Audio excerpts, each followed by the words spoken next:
Boom, chicka, boom, boom, boom, boom. I love that thing. I love it very much, don't you? Hey, welcome to another Nothing Like a Good Book. And it's been fantastic, the response. Thank you for the emails and the contacts. I'm glad you're enjoying it. Very diverse, all sorts of, as with today. I mean, the show is dedicated to authors, okay? And it's about discovering you and your book. Whether it's your first one, whether it's an e-book, whether it's a flip book, Kindle book, big fat novel like Gone with the Wind, doesn't matter. You're a writer. Good on you. Promoting your book, that's important. You go out all over the place and selling your book. I'm a great believer of that helps a little, pay for some costs, you know. It's a joke. We get them out of the garage, right? We can't give them all away. And the site is nearly finished, Nothing Like a Good Book. And all the guests are on that permanently. As with their books, you could go back and you'll be able to buy them as well. So there we go. Now, today's show episode is for dog lovers. In fact, it's really for all sorts of animal lovers. And it's titled The Lessons I've Learned from the Dogs I've Loved. Isn't that nice? And the author is Teri Thomas. And Teri is a CPDT-KPA. You know what that is? We're going to find that out. And she's a devoted animal enthusiast and a certified professional dog trainer. Knowledge assessed. KA. CPDT-KA. And she has formed a profound bond with various animals after years of working as a veterinary technician and has encountered diverse experiences in animal ownership and training during her lifetime. So without further ado, I would like to welcome young Teri Thomas. Hello there. Oh, good morning. How are you? I'm very well, thank you. Thanks for having me today. You're most welcome. You're most welcome. Your path has always been quite varied, hasn't it, from a young age, Teri? I mean, you've been surrounded by pets such as dogs and chickens, collaborating with leopards, lions, and pumas in film production, and looking after animals in a wildlife sanctuary. Man, what a background. How about sharing some of that with us? I'm sure my viewers would like a little bit of knowledge with that. Yeah, I've appear to be a magnet for animals, and I'm drawn to them and they're drawn to me. And that's been true forever. In fact, my mom found me, has a picture of me eating dog food out of the dog food dish next to the dog when I was about 3 years old. So I think from then we really discovered, wow, this is going to be a lifetime trend, isn't it? Sitting by your dog eating. Was there a disgruntled look from the dog saying, oi, he was mine? A little confused. Fabulous. So, okay. Yes, you started young. You love pets and so on. Now, the leopard's business, lions and pumas in film production. What's that about? I know. I had the opportunity to work to be a student. I'm a professional student in training animals for the movies opportunity. And fabulous. Through that course, we were, it went from birth to adult animals. So I was literally, the students were able to take the babies home. So we understood getting up every 4 hours and bottle feeding and taking care of the lions and leopards and pumas, right? So wow. I was fully immersed in it. And then as they got older, we were training them for different shots for different popular camera shots, teaching the cats how to jump from here to there. So that's really what the school was about. What a wonderful experience, you know, and for such a dog lover and an animal lover as yourself, it must have been a thrill to be able to do all of that. It was amazing to be connected to those majestic animals, for sure. Unbelievable. I noticed, you know, in the movies and over the years, a well-trained dog that is used, they're always looking a little bit offset towards the master, aren't they? Or yes. What is that called? The person that controls the doggy on the set? The handler. The handler, of course, yes. The handler. You can always tell just a little bit. They're waiting for the next. I'm looking at that all the time, too. I see it on every commercial even. Yeah, right. Yeah. So you've been a certified dog trainer for 37 years. God, you Yeah. know a thing or two. You spent 17 of them in Orlando, Florida, and for the last 20 years in Grand Junction, Colorado. That's with Yes. you. 42 years. What's his name? Lon, Lon. Lon. Hi, Lon. How you doing? I hope he likes pets. You better by Three now. doggies, right? Now, that's where you're Yep. supposed to live with your 3 doggies. But I want to bring this up here. This one. That's Aw. 2 doggies there, or am I missing one? Nope, that's 2. That's when that picture was taken. I had 2. It's an ever fluid thing at our household. And I'm down to 2 again. Originally, okay. when I wrote the book, I had 3, and now I'm down to 2 again. All right. So are these the 2? This is Buster, the blue pit bull, and the white dog is Halo.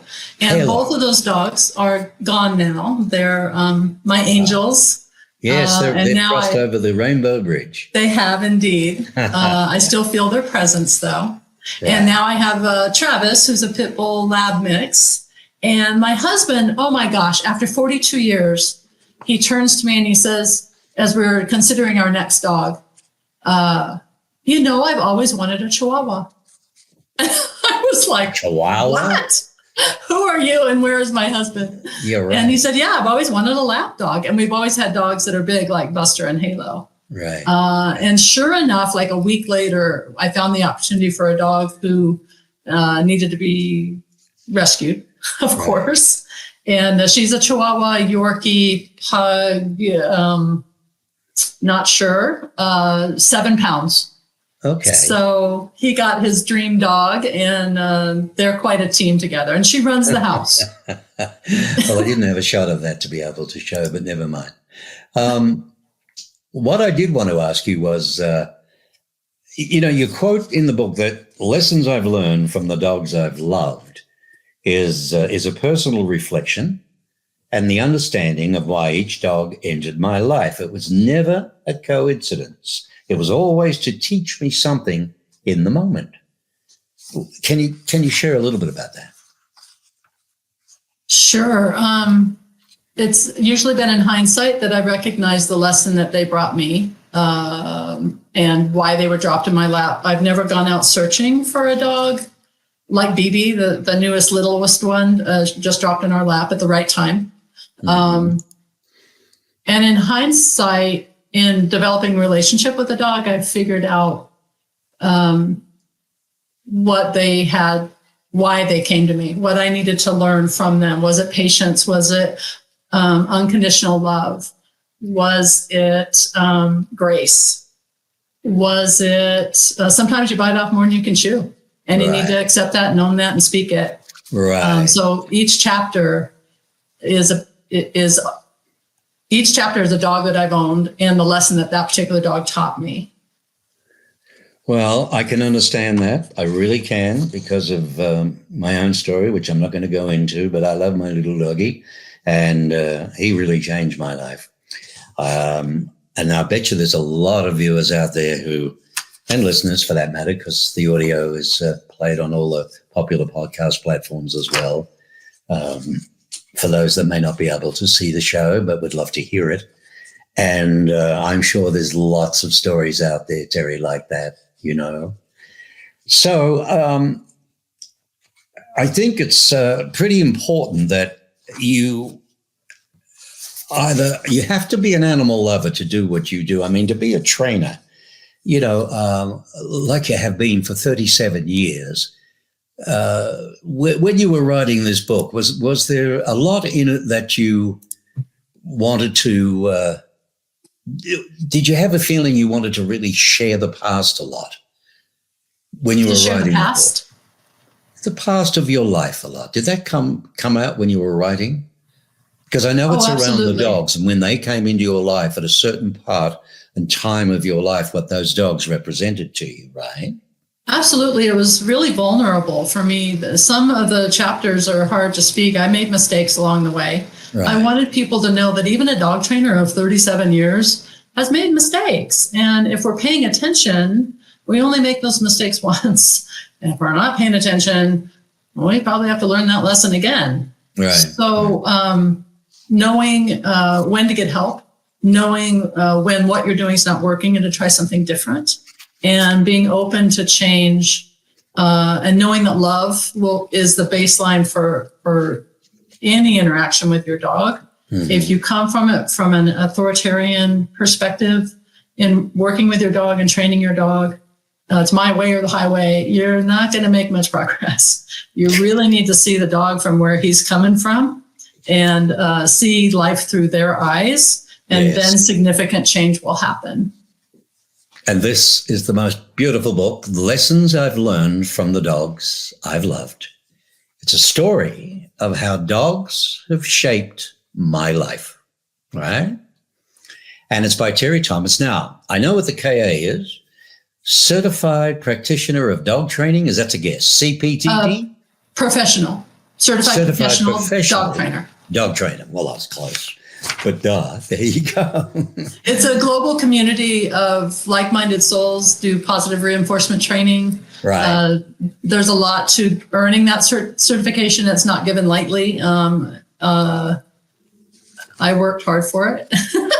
And continue. I have to do continuing education credits to keep my certification. And that just keeps me on the cutting edge of learning. Right. Yes. And there's a lot of so-called dog trainers running around today that haven't got those qualifications. That's correct. And this organization started in the late 80s by Dr. Ian Dunbar. All right. He's the one that put this certification together. And it's really quite vast and amazing. Is it all over the world? It is. Yeah? Yes. So how many members would there be then? Oh, gosh, I can't even guess what that is. Professional dog trainers, huh? Hundreds of thousands, I would think. Wow. You don't get to have conventions, do you, or anything? Yeah, they have one every year. Oh, you do? Lovely. In Kentucky. But the dogs don't go, right? The dogs, some dogs do go. It'd be too hard trying to travel from overseas. I mean, I want to take my doggy home to Australia to visit, but by the time you have the quarantine and the this and the that, it's just too hard. It is. It's ridiculous. It's way too much of a hardship. Since the time you were 8 years old, you were aware of your deep connection to dogs, and now you see them as a mirror, to your journey in life.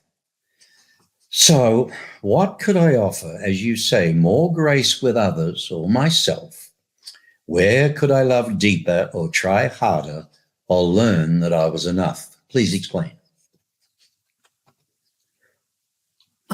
It's easy to make judgments and not think things through. You want to think before you speak.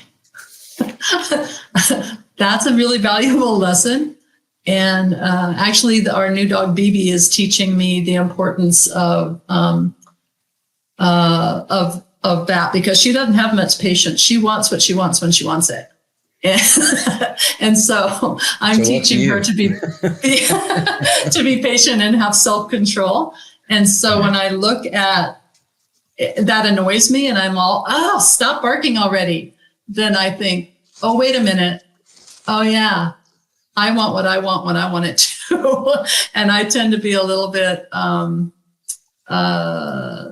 short with my staff, with my, an idea comes up and I want to act on it immediately, and I don't take time to really think it through. And so I'm learning self-control and tolerance of frustration, just like she is. Right. And so we're on that journey together. It's an interesting point of view that you say. I also see the dot connect between the dog and the divine. It's no coincidence. The dog is simply God spelt backwards. Just look in the mirror. Lovely. Isn't that a slap to the forehead? It sure is. Boom. And it's so true. It's so true. Dogs happen to us for a reason. And we need to pay attention to what that reason is. I'm a great believer of that. I'm a great believer of they sent here or choose to come here to help us at times. I mean, look at the results with the other doggies in hospitals and the reported love and warmth that is given out, and and also our service people and so on. There were so many, niches and divisions and everything where dogs could tell stories. Well, they can't tell the stories, but we can tell the stories.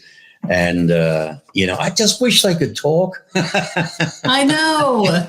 It's I know. frustrating. I wish that every day. Something about that. Other than the obvious, Teri, what else really inspired you to write this book? What inspired me to write the book? The book's been in my head for about 10 years because one of my clients said, after the assessment of her dog and I was explaining her dog's struggles and what was happening, what I saw, she went very quiet. Her eyes got really big. She kind of went deer in the headlights and she says, "Oh my God, you just described me." And then that theme started happening over and over again in appointments. Right. And that got me thinking about that was true for me as well, that my dogs were mirroring me. And, right. And yeah, so they do. It's amazing, isn't it? They're very my work apparently brought the inspiration. From a dog trainer's point of view, can every dog be trained? Absolutely. All right. Now, I want to try and dispel a fallacy because I'm one of those guilty of this. All right. Pit bulls. Do they want to hurt humans? Or what is it that can make them turn? Sure. That's a great question. Pit bulls generally are couch potatoes and love and affection. So when they're given the purpose of being a guard dog and a protector and to be mean and are left outside and they're not allowed to be with the family, how frustrating is that for them? And so then they start to act out. And dogs just do what they've always done. And so when they get in a pattern of acting out and venting their frustrations and not getting what they want, and then that just perpetuates and gets worse and worse. And then they get labeled aggressive, and then we start using really aggressive techniques with them and equipment like prong collars and pinch collars and shock collars. Surprisingly, not. That doesn't make it better. Yeah, that makes it worse. And it's no coincidence that drug dealers want pit bulls as their guard dogs. Yes. And they're very abusive to them. And they make money in the dogfight ring with pit bulls. And it's a horrible, it perpetuates itself. Pit bulls just want to be on the couch with their person, taking a nap. Unbelievable. Yeah, you'd never know that when they've torn a baby's head off or, taken the postie's arm off or somebody else's deal. They get such a bad rap, don't they? It is. Really. It's a bad rap. It's unfair. Have all they the deserve lessons so much learned. better. So to back up on that, can all dogs be trained? You can try to train all dogs. There's a particular chapter in my book about Millie, who I did my darndest to help her, but she was not quite right in the brain. She had some defects from abuse as a young pup, and I wasn't able to pull her through that. Right. And so I did my best. I tried. I didn't give up until I had to give up because it got too dangerous in the family. Yeah. I think all dogs should have the opportunity to be trained. Yeah. And people buy dogs and leave them on roads and don't care. Don't go get a pet if you're not going to look after it. That's if you right. don't love and care, or it's not a plastic toy you can throw away. Yeah, they're sentient beings. They have the same nervous system that we have, and they feel the same emotions that we feel, and that's why we make such a great team. I see. Of all the lessons learned, is there one lesson for you that you would label as the greatest? I think it's from Buddy Thomas, as we called him. Right. The chapter of his book is love everyone, love everything.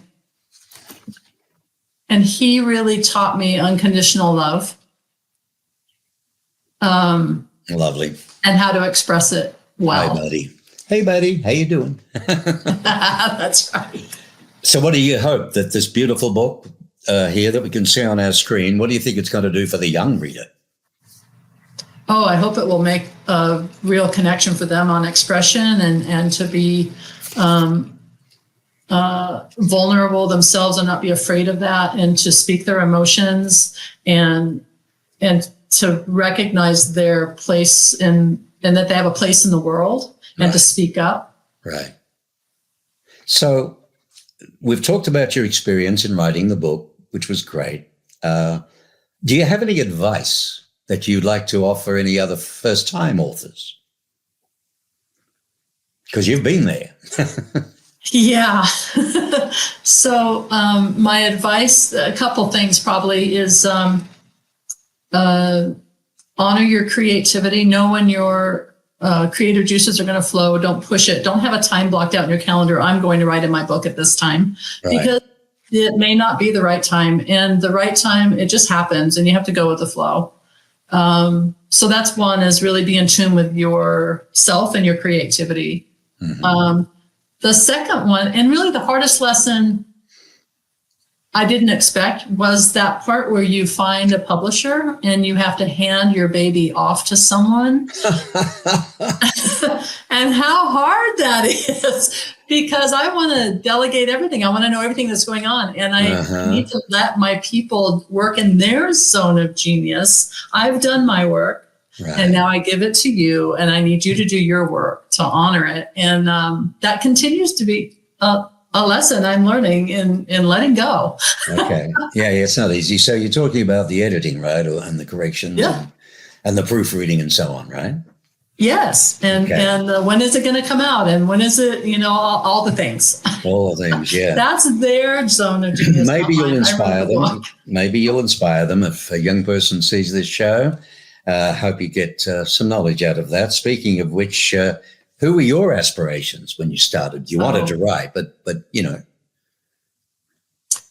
There's three that come to mind. One is my fourth grade teacher, Mrs. Foster.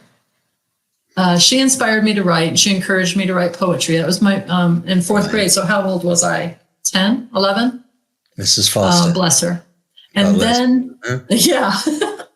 and then, gosh, I had a great boss in Orlando that saw my worth and my gift with animals, and he pushed and pushed. And I thought he was pushing because he didn't appreciate me and he was picking on me.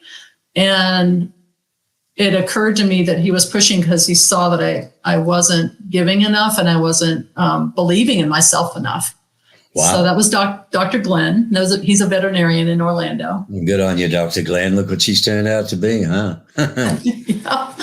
And my husband, I think, has never said no. He's always He's always said, you can do it, whatever it is. I'm going to bring a baby lion home. Okay. Oh, my God. I'll be up all night feeding baby raccoons. Oh okay. God, the crows. What have I married? Fair good.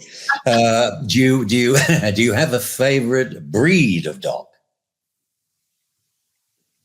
I have to say the American Bitsa.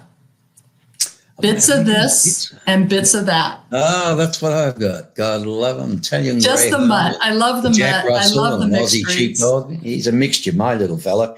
An Aussie bits of this, bits of that. Well, listen, I've got to ask you this question. Why have you always got shelter dogs? I mean, as canine companions, right? Is there a reason behind this? I think I've just always been for the underdog. I was an underdog growing up in a tough family situation. Right. And I always persevered, and I was always taking care of others and things. And so I think that's why I've always been for the underdog. But again, it was always the shelter dogs that would come across my path that at the right time, right when I needed them to. Right. Interesting. Yes, that's an interesting point. I'll never forget. Well, our little story I'll just share with you is my son actually went and got this little doggy, tiny little puppy from a shelter, and put him on his shoulder, took a photograph of him driving home. Well, he had him for a little while. He was working, but he was in an apartment then and not in his home. And the doggy all day was by himself and so on, And anyways, he got a little bit older and he came around home. Long story short, he didn't want to leave. He stayed with my wife and I.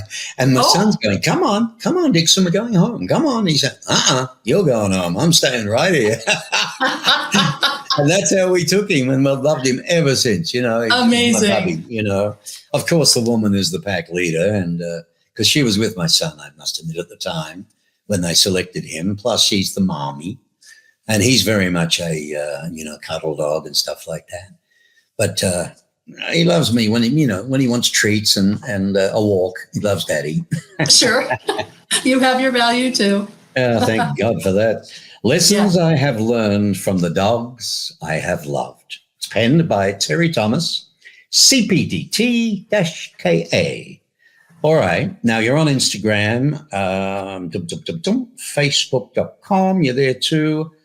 Author, TeriThomas.com. There's the one, your home website. Correct. HTTPS or www, author Teri Thomas, TeriThomas, TeriThomas.com. Can they buy the book straight off your site, Teri? Yes. Good one. It's in hardback, paperback, and ebook. Oh, fabulous. Good stuff. Good stuff. And I no doubt it's on Amazon. It is. Okay. And where And else? Barnes & Noble is carrying it. And there's a couple of other distributors as well. Their names escape me. Sorry. Okay. That's all right. You can always tell me and I'll put it up. This of course goes up on my site, and my new site is being developed called Nothing Like a Good Book, and all authors will be up on that. Their books are up on that. The book covers are up on that. Your bios, everything's up there. But for now, it's on Mark Bishop Media. You can go to it anytime, viewers, play it there. If you don't want to play it on, YouTube or somewhere else, just go there, go to shows, come down, Nothing Like a Good Book. And you'll see the episode there along with the others. And I think it's very enjoyable. How many pages again was it? I'm looking. 200, I think, wasn't it? Something? No, it's a light book. No, it's not that one. Okay, wrong one. 90? 90. Yeah, that's enough. Yeah, maybe just not quite 80. Yeah, it's 72. Is there anything else that you'd really like to share, that you'd like to get off your chest, or anything you'd like to talk about at all in the minute that we've got left here? I think people need to recognize the crisis that our national shelters are in right now. They're overflowing, and dogs are waiting for homes, and they need homes. And for people to open their hearts. All right, let's talk about ways. that. Why are the shelters like you say they are? What's going on? What's causing this? Well, a couple of things. Economics. It's not cheap to have a dog. God, it's cheaper than a horse. Yeah. Right? Yes, that's true. Yeah. That's true. I think people don't think they have time for a dog. A dog really doesn't require much. You don't have to be home all the time to have a dog. Mm-hmm. They're happy to have that 8 hours that you sleep at night, an hour in the morning, and 2 hours at night. They're fine. All right. So people kind of underestimate their ability. All right. Well, seeing you're on that, I'm sorry for interrupting, but seeing you're on that, I don't want to forget this. Big dogs, small dogs, right? For somebody watching this and saying, well, look, I've got an apartment. I'd love to have a little doggy, but I wouldn't have a clue what to get. I think I want a big dog, but could a big dog live in an apartment? Is it fair? How much have I got to walk him, her? What do I do? You know what I mean? It's all these other things that people don't understand. I just want a dog, right? I just want to cuddle up to a doggy. Off they go to work, and the poor thing's left alone all day long. Right, that's a valid point. Can't get out. Right. So what are your recommendations there for anything? So research the breeds of what you guess the dog is. What are their needs? You can have a large dog in an apartment, like Great Danes, Greyhounds. They don't require a ton of exercise. That's a horse. Yeah. So if they do require exercise, you figure out, well, where in my schedule can I allow for that? In my situation, you can just have stairs and do aerobic. You can do fetch up and down stairs and get some aerobic activity. You don't have to go outside. Mental exercise can take the place of physical exercise. Right. So a lot of mental enrichment and training with toys and different food dispensing apparatuses where they have to figure out how to get the food out of this or that. And after they're done eating, they go take a nap because they're exhausted. So exercise doesn't always mean, I got to block out 3 hours in a day, or if I can't do that, I can't have a dog. That's not true. Right. That's not true. All right. Very nice. Thank you for that. That's very, it's good words. Good words, good advice, because it's so sad. So many dogs are being put to sleep. I don't know what's going to happen in the future, to be honest. And yet we have all this massive population. It's you wonder what's happening.